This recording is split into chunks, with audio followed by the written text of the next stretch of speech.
So Dirk, thank you for agreeing to spend some time with us. Of course. And what we wanted to do was to talk a little bit about your memories as far as the early years of the carbon market are concerned, the years, I would say 1997 to 2005. And let's start with what you were doing at that point of time in those periods, and then we'll talk about a little bit more about the role of the World Bank. So at the very beginning of that, I was at the White House. I was the chairman of the White House Climate Change Task Force in the Clinton administration for the first 2 years of that task force. And so I remember being in a briefing in, I think it was in the Vice President's ceremonial office, which was a place we like to do meetings, with the World Bank team coming over to talk to us about this idea for a prototype carbon fund. And then an interagency group sort of kicking around, is this a good thing, is this a bad thing, what do we think about this? And then over the course of the next few years, I moved first into NGO community with Environmental Defense Fund, and then joined NatSource in 2000. And so I had a lot of interactions with the bank's carbon fund business during that period. Oh, okay. So based on your recollection, what was exactly the role of the bank in starting the carbon markets in that period? Well, at the very beginning, I remember my feeling about it was this was a real kind of a vote of confidence in the Kyoto Protocol's trading provisions, and that have an institution with the bank's credibility stepping in to kind of give it some both bring finance to it, but also give it some commercial meat, if you will, was really going to help and help send a signal of legitimacy around the whole concept. So I was quite enthused about it. I know at the time our colleagues in the Treasury Department were less enthused, and they told us one thing to watch for, the one thing to ask from the very beginning is, what's the plan for when the World Bank will get out? Because they knew that there would be criticism from U.S. businesses, especially around, is there an exit strategy? If this is supposed to be a private sector model, how come it's got more of a public finance component to it? So what's the exit strategy? I was pleased that ultimately I think U.S. government got satisfied with it and it was supportive of the idea going forward. But those were some tough questions being asked at the beginning. And in terms of what, in your view, were the things that the World Bank brought to the table in terms of, helping with the design and the catalyzing of the market? Well, I think when you think about breathing commercial life into an instrument like this, a lot of times it kind of comes down to finding some willing buyers and sellers who are interested in kind of proving the concepts. And then it's like gets into kind of boring stuff around the methodology development, around how you're going to quantify reductions. At that point in time, we thought we knew a little bit from AIJ projects, but nobody really knew how it was going to work in the Kyoto Protocol instruments. How do you deal with the uncertainties around whether the protocol was going to be ratified and enter into force? That comes down to contracts. So the master contracts that were developed were things, all of those are things that we, I think as a community, borrowed from one another going forward, because there were model contracts that AIDA ultimately developed that I think drew on the examples of what PCF had used and what the Dutch government had used. And I'm sure those were kind of happening along the same time, I think. So I think they drew on each other. But yeah, it kind of came down to contracts and methodologies and, what kind of verification entities would you use, at that point in time.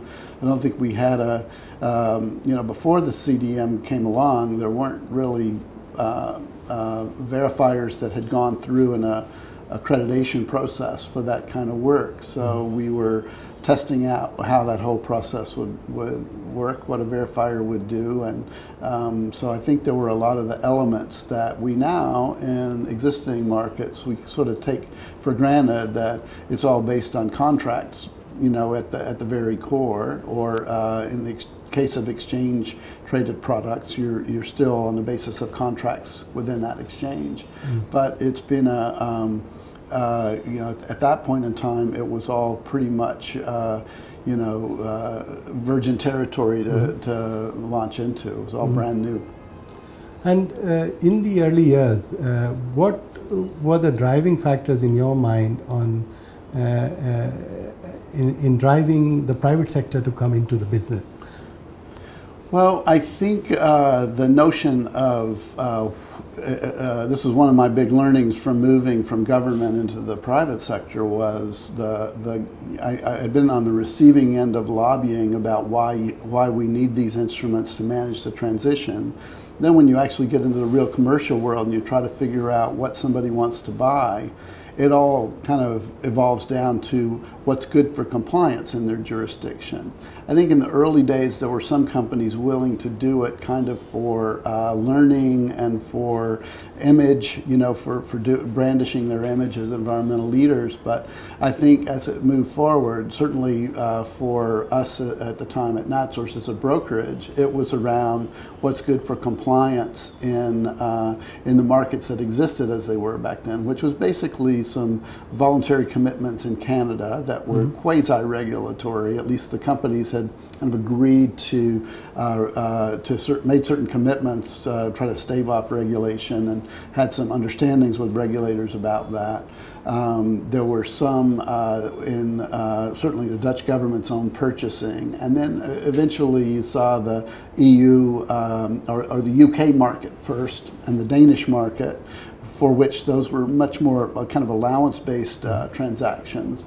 But it was really the CDM signal for most of the companies. I think that's when companies got in a big way, was when the EU ETS happened, and it allowed a linking to the CDM with their linking directive. So it all had a basis in law, and that's when you really saw significant investment coming in, because companies could use the CDM credits against their EU compliance obligation within certain limits, and that was a way they could lower their compliance costs. So they were into it in a big way. And did the bank actively encourage the participation of private sector? Because yes, in the prototype carbon fund, there were a dozen or so companies which had invested in it, and primarily I would assume for the reasons you're indicating, for learning and for their image purposes. But was the bank actively focused on encouraging private sector to come in, or could it have done more?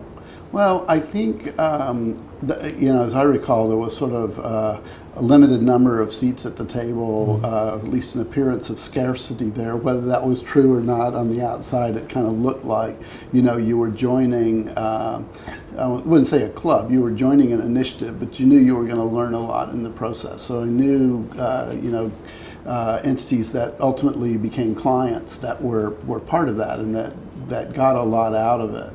I think they also had sort of a strategic interest that was common with the bank in sort of this proof of concept that yes, this can actually work. Ideally, they hoped that all of those credits would be valid for compliance somewhere, but there was certainly no assurance of that at the front end. But I think the other place that the bank was helpful in sort of building private capacity was on the developing countryside, on your traditional client base, because at that point in time, like here we are all these years later, and companies from Europe have had commercial relationships with offset developers and providers in developing countries. But that didn't exist when the PCF started up. So it was building confidence on the other side, and I think that legitimacy of the bank being able to sort of offer packages that worked for those potential sellers. And so I think there was value kind of in that arena.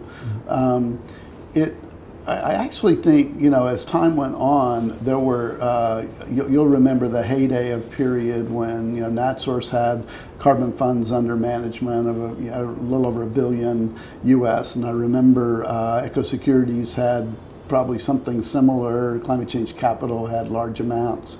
Camco.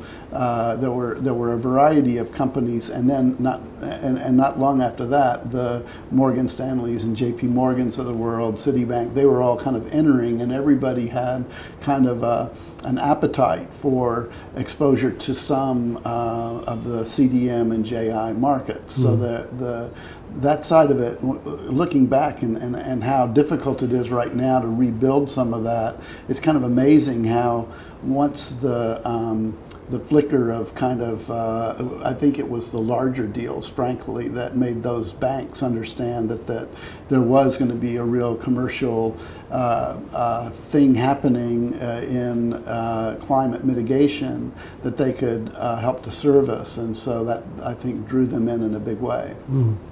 I'll come back to the larger deals, one of the more exciting parts of the first decade. But looking back, are there lessons for the bank as it moves towards the Paris-based markets on what it should watch out for right in the beginning in terms of making sure that the private sector is appropriately engaged?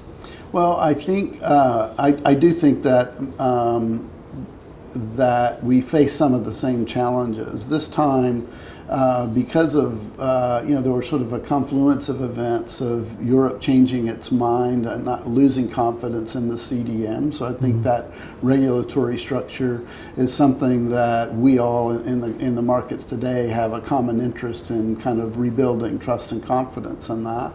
I think also sending a signal like that delicate balance of what you can do certainly within your own lending portfolio and trying to bring deals to market, where I think there's certainly a valid and legitimate role where you're incredibly well positioned to help sort of realize those assets and shape them up so that they're ready for market. But I do think, like, down the line, if this whole enterprise is to work, collectively we have a need to draw in more of the sort of private investment community and find vehicles for doing that, and that ultimately the private side of it needs to take off in a way that's actually independent of the bank's own lending portfolio, right? And I understand, I think one of the things happening right now that I think is extremely valuable is sort of a coordination process with other of the MDBs, the Asian Development Bank and the EBRD, et cetera, so that there's sort of like maybe a common kind of a general approach to helping Article 6 move along, but that there's an eye toward private engagement and then an eye toward understanding it shouldn't be a threat to the bank, it should be like a sign of success when the private sector side of it starts to take off. And I think that will be true both on your client side of your lending clients and on the side of the business community that might be more positioned on the buy or invest side. Yeah, absolutely. So let's turn a little bit attention to those large deals, the China deals. Yeah. My recollection is that initially many in the private sector were a little reluctant for the bank to engage because the sense was that the private sector had the capacity and capability, and these were very profitable deals, and that the bank should stay out of it. What do you think was the reason why the bank got engaged, and was it useful for the bank to get engaged for the broader development of the market that took place, or takeoff of the market that took place between 2006 to 2007? Right. I think probably, at least when we saw the size of the deals in the UCF offering, I think those were of a size that, and particularly with the in the dealings with the Chinese government on sort of how that was going to work, the establishment of their CDM fund, I think that was kind of just because of the sheer size of them, that there was an important role for the World Bank to play in that. There were some other sizable ones that certainly NatSource was involved in some of those, some successfully, some not successfully, that I think sort of demonstrated that there was room for both, right? But probably the legitimacy of the World Bank getting out first gave people something to, I say first, there were a lot of deals leading up to that, but in the really large ones.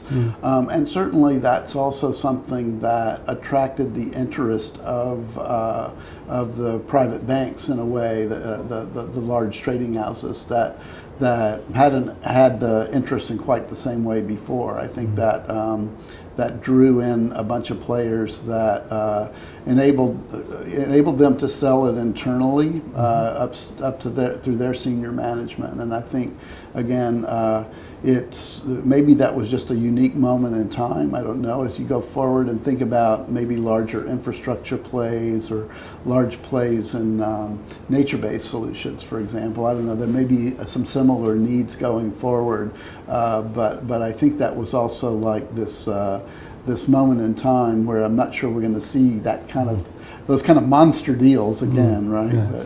But I think that's where we came to, and NatSource was.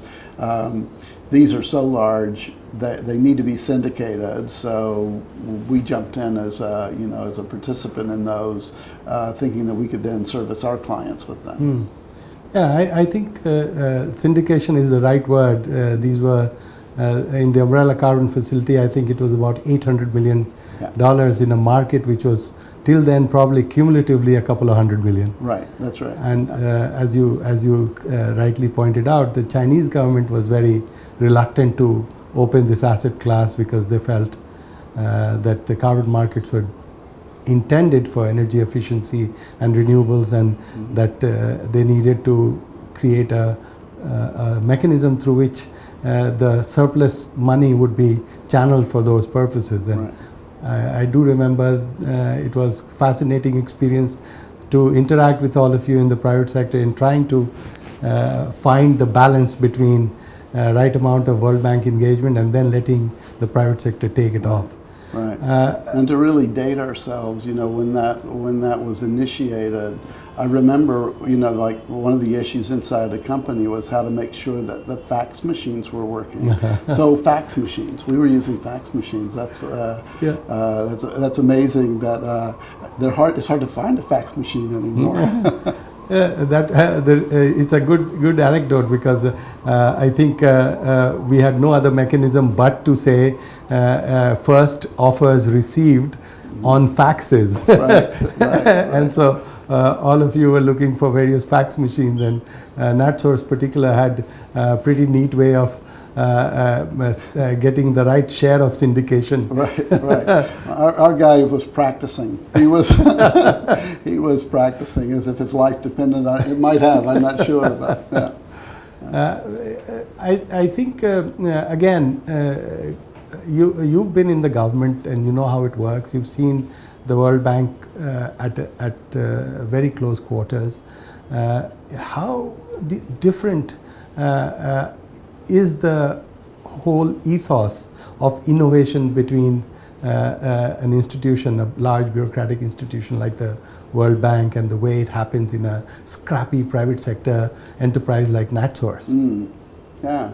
I think there's definitely, in terms of how you move the beast, I know how slow and deliberate large institutions have to be. My analogy to that is working inside the U.S. government, and just getting, I started my career in the U.S. government as a congressional staffer and then moved to the Energy Department. Just to get an Energy Department view before going into an interagency meeting, that was a big undertaking, and then you still had a negotiation amongst your peers and other agencies. So I think I liken the World Bank a little bit to having that internal, a lot of internal process, probably for all good and right reasons. Whereas in the smaller, more nimble company, you think and overthink things maybe sometimes, but at the end of the day, the decision-making chain is pretty quick. Yeah. You're able to, ultimately there's decisions of an investment manager or a recommendation from an investment manager and a risk committee and sort of a senior level CEO approvals that it has to go through. In our case, we also had investment committees, maybe mirrored on the kind of investment committees you had in the PCF, but around certain of our funds that had governance around them. That could also be slow because large companies can also be slow. But for us as a service provider, you could actually put things together relatively quickly. The challenge of being the small provider is the reputation, like building the reputation. And the World Bank walks in with that World Bank business card and logo and that trustworthiness, where I think as a scrappy private entity, you really have to prove yourself by your smarts and by what track record you've been able to accomplish. And at the beginning of it, in this particular world, like we had been a broker in SO2, so there was track record and there were recommendations from clients from SO2 and NOx and energy markets. But in CO2, at the beginning, nobody had a track record. There was no track, right? So even people that had been involved in the old pilot projects for joint implementation, the AIJ projects. Well, they didn't actually have tons that transacted, right? So they were more like thought experiments, and many of them had government subsidies behind them. So they didn't quite have the same level of commercial anything around them, commercial risk or commercial opportunity. So I think inside the smaller company, you could really feel that zeal of private sector, the need to make money, the need to kind of cover your costs internally. And it was super competitive too, really quickly. When you think about it, there were little CDM companies popping up all over the place.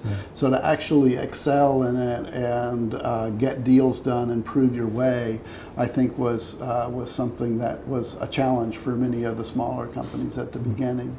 And maybe that's something to keep in mind in this next generation of funds, is there'll be a new generation of entrepreneurs coming into it, and finding a way to kind of nurture that and help it along, I think is sort of it's not just the World Bank's responsibility, that's an AITA responsibility too, but something that we all need to nurture. Yeah, that's a good entry into to what I think needs to be done now. You mentioned a little while ago that the multilaterals have agreed to work together to try to pilot and utilize the lending in order to create the case law and the examples for others to take forward. But you need the private sector, and as the president and CEO of AITA, I'm sure the interest of ensuring the private sector's active participation in this is probably among the most important priorities that you have. What are the specific ways by which an institution like the bank and other multilaterals can work with you, your association, the private sector industry, to make that happen and ensure that you don't kind of nudge or elbow private sector enterprises to inaction? Well, I think for it to happen at scale, which I think is our common interest, is to actually get back to large-scale initiatives. And that may not always mean large-scale deals, but we'll have some of those, but it will mean initiatives that are moving significant amount of capital into climate action. And I think for that, I personally think there's no substitute for national regulatory infrastructure, and that's something that we already work on some, but I think it's an area that we probably need to work on more going forward. Is we're going to have an Article 6 one way or another. We have a basic rule in Article 6 that at least covers the basic accounting guidance. There's a lot we can do just with that. building on that kind of the credibility of that provision. But I think when I look around the world right now and I see where investment is actually moving, it's around places that have some regulatory infrastructure to guide that investment. Colombia is a great example where there's a carbon tax with an offset provision that works in tandem. And it stimulated its own little private industry there in Colombia that I think can grow and I think can prosper and potentially spread in the region. And I think that kind of model is one that has attracted business in. It's also grown out of the PMR, Partnership for Market Readiness, that the World Bank, that kind of guidance and assistance along the way. But I think to really, so we need more of those. And I guess what I'm getting at is Article 6 sends that initial signal like the Kyoto Protocol's ratification did. But then to actually get things to operate on the ground, countries have to implement it this time. It's not just the magic of some guys in Bonn setting up an executive board and running projects through it. This time it's got to be tied to, they may want to do that, but there's a lot more flexibility in it to set up your own national program where you decide how you want to use Article 6. This is the year where I hope that conversation starts to happen in a more dramatic way. Is, okay, you pick your jurisdiction, what's your plan for how you're going to use Article 6 to achieve your ambitions? Because everybody's now thinking about what their next level of ambition is. As we approach 2020 and 2021, that's the big conversation. And I think that's what breathing life into Article 6 is going to be. The place that we probably can make the biggest difference together is that we know, in terms of political actors, that the business community in these larger developing countries where the larger amount of emissions are, they're going to have a loud voice. And so I think coaching them along, building confidence that through use of a market mechanism, they can actually manage their own transition and they can be supporters of a law rather than opposing. I think, give Mexico as an example where I think there was a period of time where I sort of feel like timing is everything, but where the private sector was kind of noodling, should they support a national policy? And they didn't get out fast enough because government changes, now things are being rethought. There's going to be a bit of a hiatus while the new government gets comfortable with what their options are. But I do think that we've got, we don't have a lot of time to lose to go through too many examples of almost there, now rethink, almost there, now rethink. So if I think about the difference between the Kyoto, initiating the Kyoto markets, and now, I think the issue was proof of concept. Can this thing really work? And therefore, putting together sufficient number of buyers in an instrument like the Carbon Fund to go out and do the first deals was considered as the right approach, at least for the World Bank. In the Paris framework, I don't think anybody doubts that it works. What needs to now happen, I think, as you pointed out, is to have the infrastructure, regulatory infrastructure, be built in a manner that encourages private sector. And that thinking means a totally different role for the bank vis-a-vis the private sector. And I want some of your thoughts on that. Well, I think in some senses there's a set of private sector entities that you would deal with on infrastructure projects. Now, your lending might go to the government, but there'll be private sector players on the other side of that.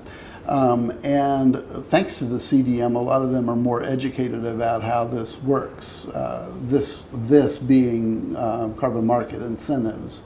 I think where we have to bring them along in terms of comfort level is understanding that it probably means a constraint on their own emissions this time around. It's not just pure incentive of being a seller always a seller. It means that there's going to be some expectation that you're doing something for the home team.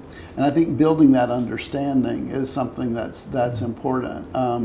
And there's also, like with governments, where the World Bank has lots of good relationships. Last time around, in the CDM context, it was pretty easy. You needed a letter of approval, or you needed before you could get your CDM project approved, you had to have the host government letter. Mm-hmm. This time, you have to actually have more than that. You have to have an assurance about a corresponding adjustment that's going to take place. Mm-hmm. So these things are kind of tied together. To me, I think that's getting kind of geeky and into the weeds, but everybody that works in carbon markets from here on is going to know about corresponding adjustment. Yes. We just don't know how to do it yet. Yeah. So looking back, Dirk, over the last 20 years, what would you say were the clear successes by the bank? Well, I do think that the PCF and the UCF deals were important in kind of helping to build up the commercial side of the market. And so I would say those were big successes. I think it's too bad that we've now been through a lull afterwards. That's where I think the work of the Partnership for Market Readiness, and more recently the Carbon Pricing Leadership Coalition, and kind of continuing to keep highlight the importance of carbon pricing, that those have been useful. But now we're moving into a stage where we actually need to start getting something done. So the real proof in the pudding is yet to come about whether those two initiatives will actually be enough, right? I know there's also been efforts over the past decade really on what's now being talked of as nature-based solutions, so forests and lands. That asset class is still one that's not developed, and I think there needs to be work around building that up into commercial models that can work.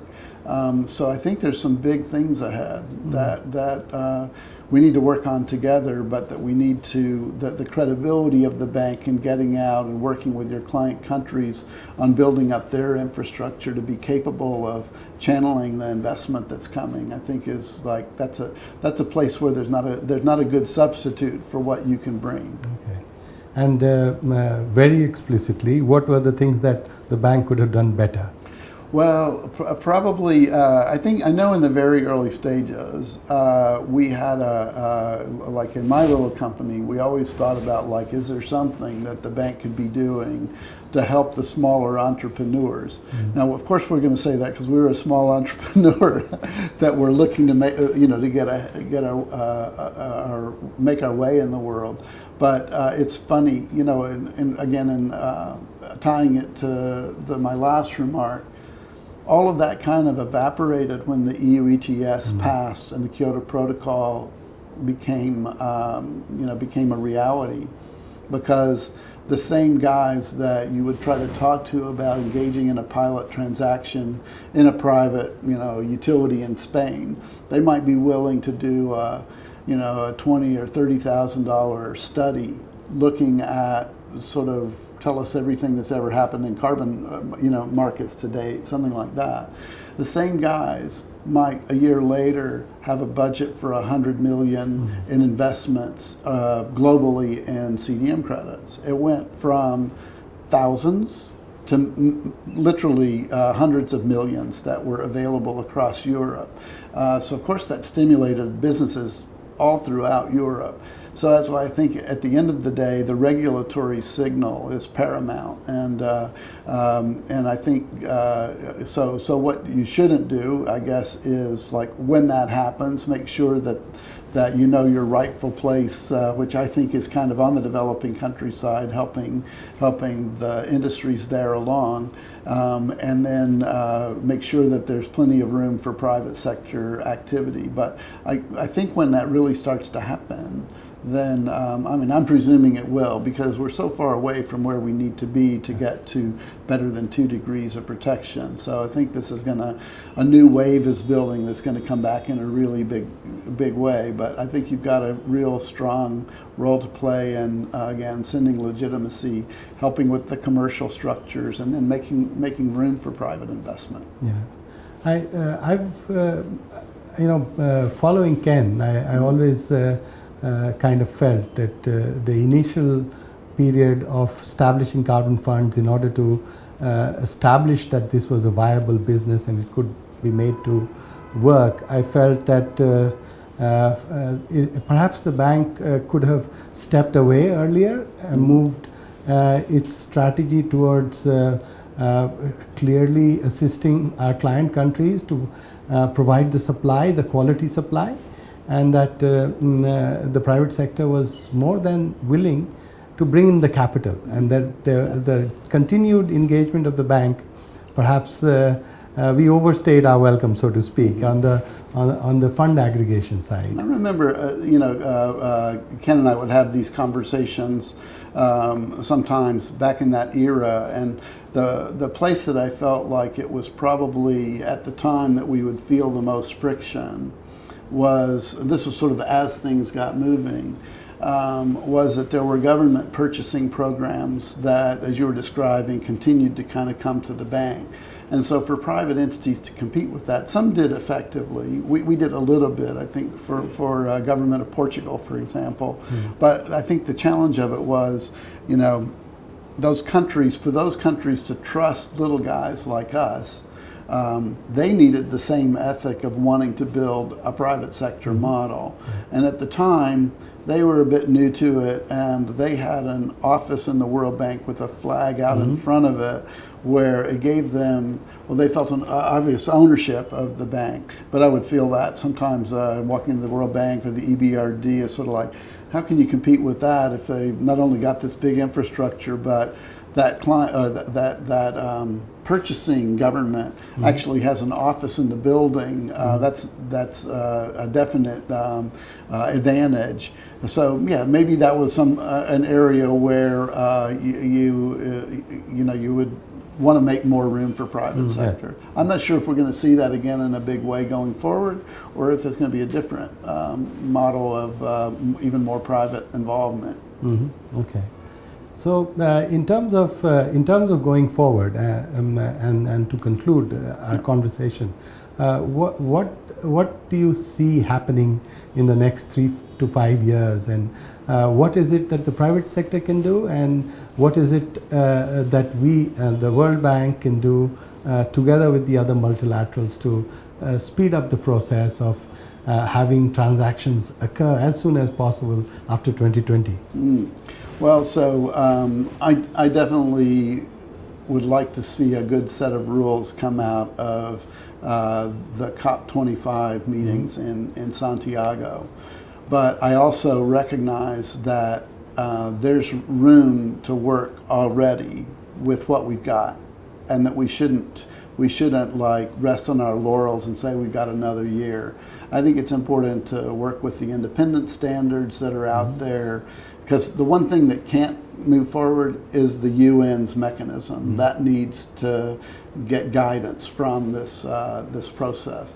But the other standards can move ahead, and I think we ought to start working with them and working with countries that are ready to start building their own policy infrastructure to do so.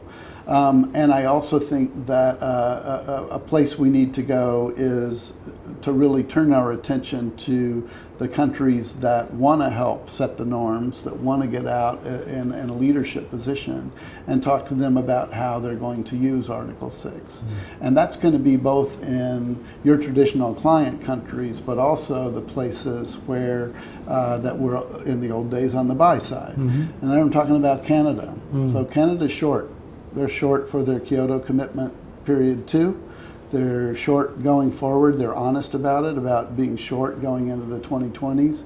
But we're still fighting in Canada internally between provinces and the federal government about who's going to be in charge of how the pricing system is going to work.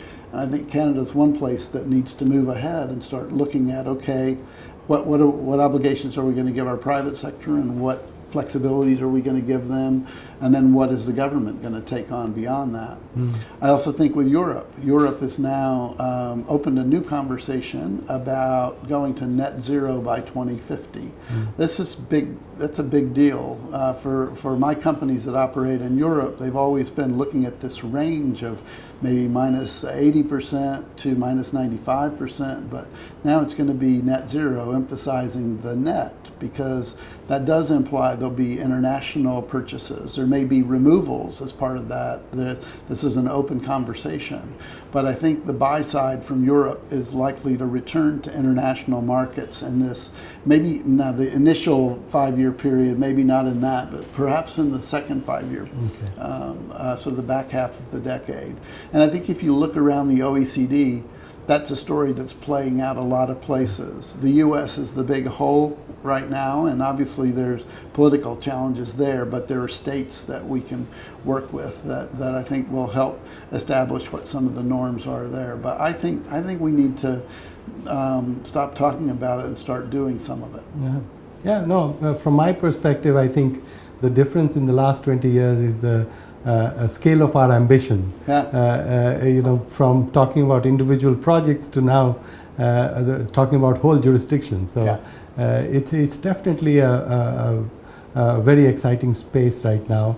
And thank you, Dirk, for taking time, and look forward to working with you in a partnership. Me too. Thank you. Thanks, Chandra. Thank you.